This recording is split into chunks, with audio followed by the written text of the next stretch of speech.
I just saw an interesting tweet from Jeff Lowder, and so I'm going to offer a response to it. So let's take a look at his tweet.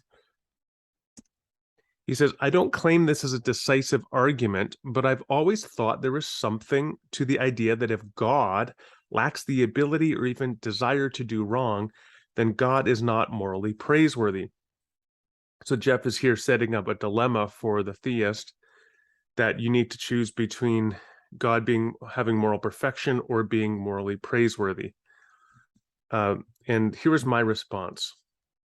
I lack the desire to have sexual relations with children, so I'm not morally praiseworthy for not pursuing sexual relations with children.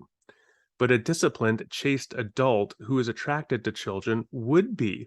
That is, they would be morally praiseworthy for restraining their desires and impulses and thus not pursuing sexual relations with children. And then I said this, I'm okay lacking that ground for praiseworthiness. Now scale up to God. So that's the gist of my response. I'll just unpack it a little bit more here for you because YouTube offers more space to unpack your reasoning than does Twitter, unless you're a fan of those really long Twitter threads, which I'm not particularly a fan of. So here's the basic issue, is I'm conceding in terms of the horns of Jeff's dilemma that God does not have moral praiseworthiness for suppressing desires he has to sin. But I think my point is that while certain person who has a desire to sin and suppresses it for some greater good, they may have that ground for moral praiseworthiness. I think there is something which is even better, and that is getting to the point where one no longer has those impulses in the first place.